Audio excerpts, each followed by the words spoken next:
All right, so we had to start by talking about DJing because this is a DJ website. But really, when we're just hanging out with Akiko and Melo here, really all they do is talk about poker. So we got to ask you, Akiko sent me this clip on YouTube. It's of you at a... Okay, you explain it. It's like a live... It's a cash game that's being live streamed? Live at the bike. And I used it for studying material, see how he plays. So on one hand, I think I saw you play. Someone opened early with ace queen off, and you're in the hijack position, and you're like mulling for a bit. Like you had king 9 off, and I was just sort of seeing what you could do, and you did end up folding, but it looked like you wanted to rebet. Oh, you know what? I remember that hand. Yeah. The open was for $35, and the reason I was mulling was because I was gonna raise, but I didn't realize that there was raise in front of me. And if you see, like, that's why I instantly, like, snap folded. I was like, oh, because I was in the hijack, you know, and like a king high, like, I thought it was a good spot there, like, you know, to either ISO or just win the pot right there. But yeah, and then when I realized, like, I was wearing sunglasses, so you can't really, but when I kind of, like, looked, I was like, oh, this girl, she raised seat 6. And so I just, nope. I'm obviously never calling there, and it's not really a good hand to 3-bet with, so Gotcha. Yeah, okay, so yeah, that was like, you know, a little story material for me to see how you think. So that was cool. Yeah, I wasn't Hollywood. I honestly didn't know there was a raise in front of me. So. But I want to like dig your brain about that, like how you got into poker and I guess your thoughts and experience about poker and how you got into that playing that cash game live at the bike. Like how all that happened. Yeah, so I've always kind of ever since I was a kid, I've always just been a games player. I used to really love chess, checkers, just any board games. Back in the 80s, there was even things like Battleship, Monopoly. There was a game called Stratego, and then Electronic Stratego, and so I was just Connect Four, just anything that. For these games, who was usually your opponent? Was there anybody? Friends, neighborhood friends, relatives. Family. We would have family game nights. Okay. Where we would all play Monopoly on a Saturday night. So I just from an early age, I think I was just really engulfed by or just enticed by games where there was some sort of strategy involved. And so anyway, fast forward to when I got older, I went to Vegas, of course, when I turned 21, and played some hands of blackjack and rolled the dice a few times. And my friend Tony actually taught me the game of Texas Hold'em. And so I started playing. I think my first live experience was here at Commerce Casino in LA, probably 1998, 1999. Ooh. But I just playing really small stakes, just limit hold'em, like 1, 2, or limit hold'em. Limit hold'em, okay. Yeah. So playing with blue chips, with dollar chips, and buy in for like $60, $50, or whatever. And clearly, I had no clue what I was doing. I was just, I didn't have any concept of the correct way to play hands, and even any basic thought on how to play limit hold'em as a strategy. And so I kept losing. I was just like, of course I would make a hand every now and then and win a pot, but in the end I knew I was losing, and I wasn't keeping track of. I just knew I was losing money 8 out of 10 times, and that's just a gross feeling. So I was like, you know what? I really need to. This is something, if I'm gonna play, I need to study. So I went out and bought some books and Super System, and I read a couple of books on low. What was it called? Not no hold'em, but it was basically like a low limit hold'em book, and it basically was the gist of it was that there's really no strategy to small stakes limit hold'em. It's kind of like a free for all. People are just going to be in there. You're going to get a lot of multi-way pots, and So then I kept playing, and then probably within 3 to 4 years, I'd moved up in stakes, playing 15, 30, the occasional 20, 40, sometimes a little bigger. Wow. This is all at Commerce. And then... how often would you play weekly? Back then, there was a point where I was playing 3 or 4 nights a week. Ooh. Yeah, pretty serious. What was your routine? What time would you get there, and what time usually tap out? It would vary. Depended. Sometimes this is before I was married and had family and stuff, so I had a lot more free time. So sometimes I would get there, this time, evening. Sometimes I would bail the house at 11 o'clock, go play. And then they opened a spot not too far from me, Hawaiian Gardens. And it was a small, and anyway, that was my introduction to no limit hold'em. And at the time it was $100 min-max buy-in. So you had to buy in for exactly 100. And same thing, I was kind of I had to learn all over again because No Limit is a completely different hold'em game. And same thing in the beginning, I was losing, and there was this one guy, I heard he passed away, his name was Juan, but he quickly, we were all losing players. I mean, there was a few that, a few older guys that, they played really tight, real square, ABC, and that's the correct strategy at like a, when you're fixed buy-in like that. So they would win, they would grind out, wins pretty consistently. But there was this guy, Juan, Asian guy, probably around the same age as me at the time. But, we were both losing, and then I noticed at some point, like, he just started crushing, and then he started moving up in stakes. And then I know that they started spreading No Limit Hold'em at the Commerce, so I forget exactly what it was. I think it might have been like, they had like a 200, a 400, all min-max buy-ins. But then I noticed the same thing, like, so when I would go play in Commerce, he would be there, and I would play these $200, these $400 buying games with him. And then same thing, within less than a year, he had moved up. He was playing like big 10, 20, 20, 40 No Limit, like huge games. And so same thing anyhow, my point is that I realized like I had to study. And so I did, I would kind of throw myself out there in the trenches, and I had a few friends that, had been around cards for a while. And so I'd ask a lot of questions and talk about hands and situations, and they would tell me like, no, that's, shouldn't have made that play, like that's a horrible play. And so, I learned some stuff the hard way in poker, in the poker world. I mean, money, that's your tool, and so it cost me some money, but that's how you learn, that's part of improving. You kind of have to fail to win, and then I played pretty hardcore in Vegas. I was out there when I started my residency in '06. So yeah, in my downtime on the weekends, I would go play No Limit Hold'em. I really liked the Wynn. That was always my casino of choice. I really liked the room, the staff. It's just a 5-star resort. So I just really enjoyed the atmosphere. Yeah. And, so anyways, that was my poker room. That was the card I used to play in. And then I played pretty consistently until about 2009 when my son was born. And so I took a long hiatus. I didn't play for probably 5+ years, almost 6 years. Okay. And then, so after not playing, I mean, the occasional home game and whatever, but that's completely different from battling like in a card room, right? So I jumped back in at one point, and I just noticed the game had just changed. Like it was a lot more aggression, and you could just feel it. Like you could just feel like people, like there was a, it's weird, how do you explain it? There was just kind of this aura of like, man, like I felt like everybody else at the table knew way more than I did, and I didn't like that feeling, right? And it was very intimidating, and so same thing, I had to go back and study, and so now this is like the era of YouTube, so I was, finding podcasts, and anyhow, that's how I found Live at the Bike. I saw like a cash game, they had posted like an hour clip or 2-hour clip of a cash game. I was like, the bicycles?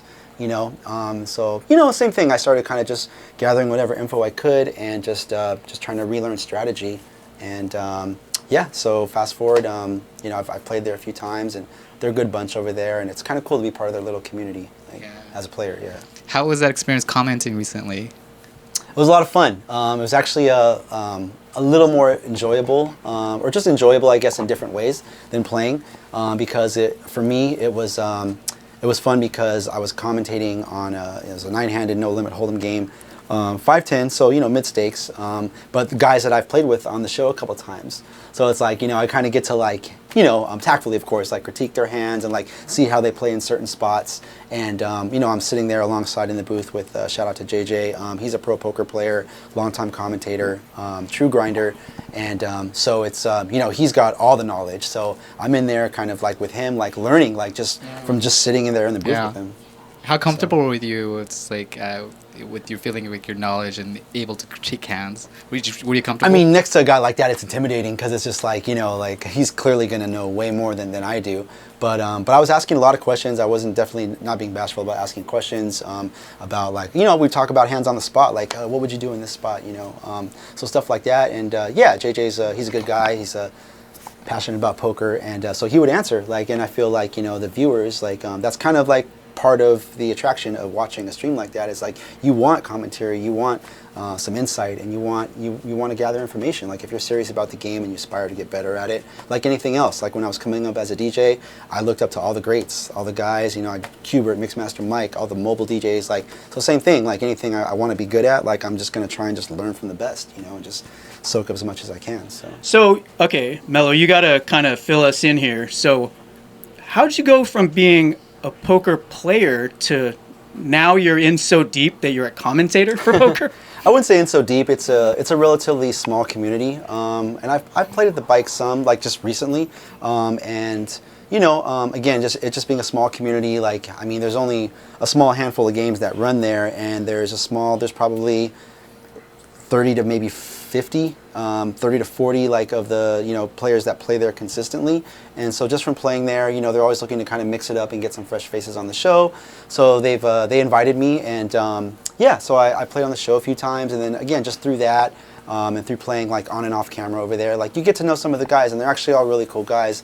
They're beasts on the felt. They're really good poker players, and I admire and respect that about them because poker is it's something that I'm passionate about. It's a hobby of mine. I'm not a pro by any stretch of the means. I'm not a great player, but it's like I said, going back to kind of like my youth. It's just anything that I find challenging or that I know if you put the work in, you can get better at it. I try and kind of apply that mindset to poker because I take it seriously. I play to win. It's fun and everything, but to answer your question, so just playing there, like you get invited on the show, and then what was it one night? So they just see you around and they're like, oh, this guy's a regular. No, like after the show one night, I think it was Ryan or maybe JJ was like, hey, come by and jump in the booth with me sometime, like, and we just exchange numbers. I'm like, yeah, sure, and they're like, oh, we love you on the stream, and and I think I don't mean this like on a pat myself on the shoulder kind of way, but I think I'm kind of a unique character, I guess, for this show because of what I do and what we do in the music industry.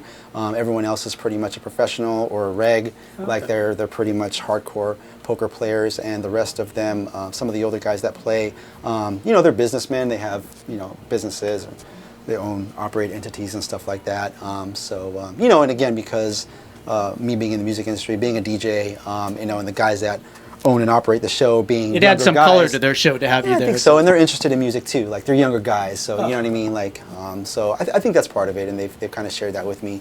And like I said, they're a good bunch, and everyone plays like a gentleman, and it's kind of cool. It's kind of cool to be part of their little thing that they do over there. So shout out to Live at the Bike. Yeah. I'm really interested. I want to dig more into your poker brain. So I'm very curious. This is a really layered question. So one, like how you kind of combine and use your experience and background in your college studies in psychology, and also I'm sure there's things as a professional DJs you learn, and understanding math, logic, and all that probability. I'm just curious, how do you tie that all in and play poker? What's your approach? Yeah, and this is again something that just kind of evolved for me over the years. I used to have, years ago, before I took that hiatus, I didn't really have, I had a strategy, I always had a strategy in mind, but looking back now, there was like mistakes that I would make and just my approach to the game. Okay. Like for instance, I'd be in Vegas and, I'd be like, all right, I'm going to go play at the win. You know what, today I'm just going to play aggressive. I'm just going to just get after it. You know what I mean? I'm just going to get out there and just battle. But you can't really do that. Like you have to sit down and you have to adjust to what's going on. Like maybe you sit down in a game and yes, that's your mindset. You tell yourself you're going to do that, but maybe you're in there with guys that are just not going to back down, right? And what are you going to do? Just try and just force your way? Like you can't do that. Like it's gonna. Does that kind of parallel like reading a crowd? Like you can't go aggressive. Maybe you gotta like. Yeah, no, absolutely, absolutely. You have to pay attention to what's happening and just be mindful of the mood. Whether it's a nightclub or you know what I mean, or a poker game. So no, good point. Exactly, something like that. So, but yeah, I mean, I just that's kind of one of the things I've learned recently is just that's very important to pay attention, even the hands that you're not in. You know what I mean? Like just like DJing, like the battles that you're not in, you're still watching the other battles. You're still keeping up with what's happening in the scene, right? So yeah, I just try and be mindful of that. If a hand goes to showdown, I definitely want to like take mental notes. And if you ever see me play, like I'm always wearing sunglasses, and it's not because I'm trying to hide anything. If anything, the only thing I'm trying to hide, I'm scared of giving something off. I just don't want to be the guy that's awkward and make it like obvious that I'm looking at somebody.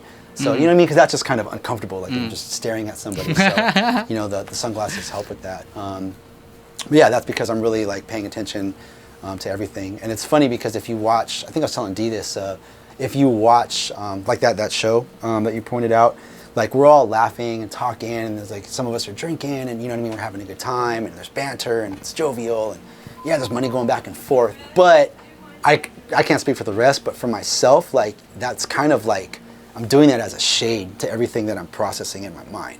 Like, yeah, like, oh yeah, good luck, and blah, blah, blah, blah, blah. I just saw that. You know? He's like, fuck you. Try to bluff with 10-7 offsuit. Yeah, okay, ding, ding, ding. It goes in the mental bank. So, but that's part of the game. That's part of the game, right? That's part of the mental challenge. You have to be able to kind of outwit and outfox and outsmart your opponents, you know? We've been talking about your poker playing and the live streams and the commentating, but can you fill that? I don't think we mentioned for the viewers what live stream are we talking about? Where can they see you in your Beat Junkies jacket and your sunglasses? You know, like playing and commentating. Yeah, so it's the name of the production is Live at the Bike, and they stream cash games on YouTube. Live stream cash games on YouTube, 4 days a week, Tuesday through Friday, at different stakes: low stakes, mid stakes, high stakes. And then they also do something similar to kind of what we're doing right now, where they have a podcast. They air, I think, on Monday nights. And they talk about things happening in the poker community, you know, big hands, or did you hear about this that happened at this casino on the East Coast, or right now the World Series is going on. Oh yeah, shout out to our boy that run the bracelet, and you know, so they're just talking all things poker. So, and again, just it being a hobby of mine, you know, it's something that I want to get better at. Like I said, I'm by no means like an incredible player. Like, you know, there's a gazillion players out there But that he's are the shark better than of the me. Beat Junkies, right? But anyhow, like I said, it's a hobby of mine. I definitely try and find time for it when there is. But at the same time, it's different because, you know, going back to my lifestyle and having a family and stuff. Like I get invited to some high stakes, you know, games, and it's just like that's where it's not fun. You know what I mean? Like it's just you know, yeah, like you know, and a lot of times with the bigger games, you're in there with really tough opponents. Guys that are like, you know, overruled for those games, that are experienced at those stakes. And, you know, if you're going to jump into a bigger game for the first time, it's can be very intimidating for a bunch of different reasons. But anyhow, like, I kind of just like, I know, you know, my comfort zone is, you know, I'm kind of like a low to mid stakes guy. But yeah, I wouldn't. Gotcha. Because then it's not fun. I just lose 20 grand and just be sick. All right, we got 2 more poker questions, and then we're going to talk about the real stuff, the MK Ultra stuff. Okay. So, Mel, can you please share the biggest pot you've ever had, been in, and a boo-boo moment, your most boo-boo moment in poker? So those are kind of like the same story. I wouldn't say a boo-boo moment. It was just a big cooler. This was a big game at the Wynn, probably 2008, 2009-ish.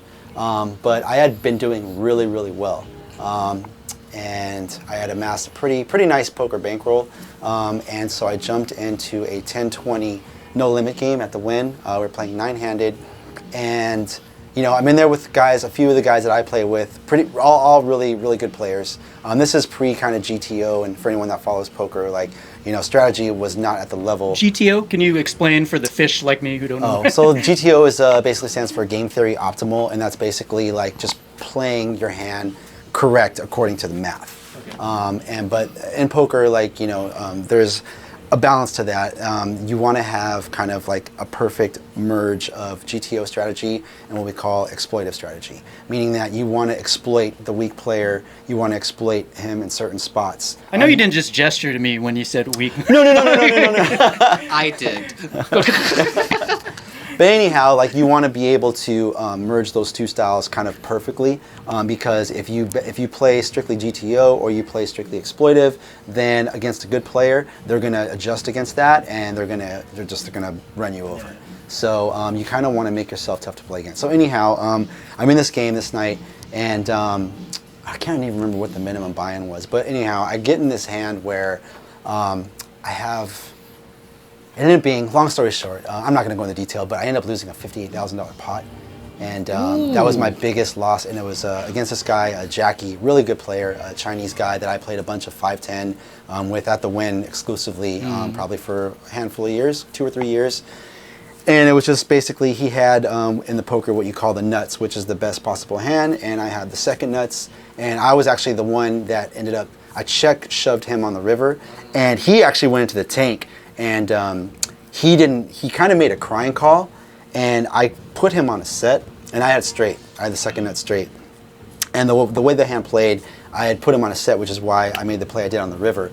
And I just jammed like all this money. I jammed 22,000 into, it was like a 3x pot bet. And I just thought he would read into it as a bluff, and I knew he had a strong hand. And he stand up, and I remember him like kind of like shaking. He's like, "Oh my God!" He's like, "This is the biggest part of my life." He's like, "Whatever, Dave. If you got it, you got it." I call, and I just boom, and I was like, "I got you." And then like it was like that Rounders moment where it was like, "Oh my God!" Like I can't believe this. Like, and then even after I remember like him, you know, they push him the pot. And he was still kind of like, he said it out loud. He's like, "Oh my God, I can't believe it. This is the biggest part of my life." And of course, that's like the last thing you want to hear. But yeah, that was just, whew, yeah, that one really hurt. So let me make sure I got that hand right. So you said he had the nut straight. You had the second nut. Yeah. But he said he hesitated. So was there like a stronger hand possibility out there? Was like a full house possibility? Oh, I'm sorry. He had the second nut straight. I had the third nut straight because he had 5-8. I had 4-5. The river was a 6, so the 7-10 would have made the nut straight. Okay. I'm sorry. So that's why he hesitated. Yeah, gotcha. Right, I was like, what? Right, He slow rolled you? No. Okay. Yeah, that's why. Yeah. So that one hurt a lot. And needless to say, I took a long break after that. But you know, it hurt that much more because it's like I said, I don't play in games like that big. Like that was never my thing. I was 2-5, 5-5. 5-10, you know, and that's kind of occasional 25-50, like during the World Series. I think I played 3 25-50 sessions back then during the series because the games were pretty good. But yeah, I was, in kind of out of my league, and I just got into a hand like that and just, got crushed. So that hurt. And then the biggest pot I ever won was 38,000, and that was against another Chinese guy, a good player named Martin. This is at the Win also. We're playing 10-20, and we were playing four-handed. It was a short game, and at some point, him and I ended up heads up. And I ended up making, I turned the nut flush draw with gut shot to a Broadway straight with ace jack, and it went, I had ace jack of diamonds. The turn brought the second diamond and the gut shot, and then I hit the magic king ball on the river, and I just snap shoved, and he called so quick, and I was just like, I knew I had it. So did you say, this is the biggest pot I ever won in my life? No, like in spots like that, I just feel like the tactful thing to do is just not say anything, you know what I mean? Just because the person feels bad, and but I remember what he said. He was like, "Oh my God, Dave, I can't believe it." He was so frustrated. He's like, "You're so lucky," like. So I knew he had a huge hand. He might have even rivered a set of kings there. Of course, I'm not. So you never saw? No. I was first to show, and I'm not gonna ask him to show his hand. Yeah. He saw he was beat. They pushed me the pot, and I remember I tipped the dealer $400 because that was a big pot. So how did you feel? What were those emotions and rushes? Oh, that was of course a great feeling. But obviously I knew if I hit the river card, that was the money card. I felt like it was the money card because he snap called me on the river. So he had minimum. So that helped him, maybe. Or I'm pretty sure, or either that, or he flopped a made hand, he flopped a set, something like that. But I basically had the nut hand, like the unbeatable, very best hand on the river, and he snap called me. So he definitely had 2 pair plus, but I think he definitely didn't have aces there because he's probably going to get away from aces. But I think he had a set. He might have river 2 kings. But yeah. But so that was the biggest pot I ever won, yeah. It's just interesting hearing you talk about these poker situations because as battle DJs, if you enter DMC or whatever other battles, you're pretty much going to see some familiar faces, the same cast, the usual suspects, right? I had the impression that when you play poker, especially at the Win or some big place like that, you're sitting down to a cash game with a bunch of strangers. But the way you tell these stories, it's like, oh, Eddie, the Chinese guy, I've known him. It sounds like it's more comparable to the DJ battle scene where it's, I played with this guy. I know how he plays. You're like, oh, that guy can juggle, but he can't cut. Is it more like that? So, yeah, I mean, like I said, I played pretty much exclusively at the Win for a few years in Vegas. So, and the 510 player pool was relatively small. Occasionally you would get guys come from out of town on the weekends and stuff like that. So you get some fresh faces. But Martin and Jackie, I played with them a lot. So that's how I remember the names, I remember the hands, and that kind of comes into the fold too. Like when you play enough with somebody, you get to know their tendencies. You get to kind of know and understand how they play, and that's an important part of the game also. But it just so happens that the 2 biggest pots of my life were against guys that I play with regularly. But no, you're absolutely right. You go into a card room, you're sitting. That's what makes makes poker fun is like no two tables are ever going to be the same. You're always going to get different, faces, different personalities. You're going to get some tough games. You're going to get some really, really soft games where it's like you're the best player at the table. And so yeah, that's part of the challenge. You know what I mean? You're always having to think. You're always having to adjust and just find a way to make the correct decision. All right, now it's time to get deep and real with Melo-D. We're gonna wrap this Q&A soon, but this is what. Okay, so I'm gonna list a few things. We talked a little bit about alternative media. So I'm gonna just name a few things and then let's see what you want to talk about. So let's see, like Pizzagate. What, you gonna say something? I'll just preface. I think they're gonna start talking about conspiracy theories and stuff, right? Am I right? No. No. Oh, am I tripping? It's not a conspiracy. Oh, okay. All the stuff's on YouTube. Oh, okay. All Is it right. conspiracy? Well, we'll just see what they have to say. Okay. So what are I talking about? Okay, Pizzagate, NASA. What else we got? Global warming, flat Earth. I'm not hip to flat Earth yet. Actually, that'd be a going for Babu. I know he's he's really? super into the flat Okay, Earth. that's good to know. Yeah, okay, for sure. Babu knows what's up with the flat Earth. All right. But I'm definitely somewhat familiar with the Pizzagate theory scandal. And What's Pizzagate? I don't even know what you guys are talking about. So wow. Pizzagate, again, this is may or may not be true, but apparently there's a place, a pizza restaurant in Washington D.C. or just outside of Washington D.C. called Comet Ping Pong Pizza, right? Or Comet Something Pizza. like that, yeah. Comet. But anyhow, their whole angle is they serve pizza. They're a pizza restaurant, but they also have ping pong tables. The alleged theory goes that there's an underground tunnel that leads from somewhere. May or maybe not the White House. It goes from the White House through this pizza restaurant, and it's quite disturbing actually to think that this could be true. But they basically that's where they traffic children and kidnap adults and just do horrific things to other human beings. And it kind of went viral. There was a lot of activity, a lot of things happening on Twitter about it. There's several videos on YouTube. So again, this is all theory. It's real deep, but some of the things, if they are true, this is all hearsay. But there's certain videos where certain videos are kind of just like, nah, this is kind of silly. You know what I mean? Like, can't really take it too seriously. But there's certain videos where the people are speaking quite intelligently, and they're very informed on, they've gathered information, they've spent time researching it, and, they provide documents, and there's copies of emails, and so anyhow, that's basically Pizzagate in a nutshell, and like I said, it's a pretty disturbing topic, and you would hate just to think that something like that could be true, but there's been, videos that have surfaced on YouTube, some pretty questionable, behavior. There was a night. It's a very short clip, but there was a night where this guy, I think he's a crossdresser or he's something or other, but he's on stage and he's talking about, molesting children. You can hear, people in the crowd kind of like making comments and stuff like that. So that may or may not be from, related to that, but apparently that happened at this Comet Ping Pong Pizza place. And so there's things like that to kind of back up or support this theory, if you will. It's especially unfortunate that this guy who sounds like he might have been involved in these terrible things happened to be like a transgender type, because that's a shitty representation. Have you seen that video, Akiko? You know what I'm talking about? No? Oh, okay. Yeah, but I don't think that had anything to do with it. It was just it's just a shitty representation or coincidence.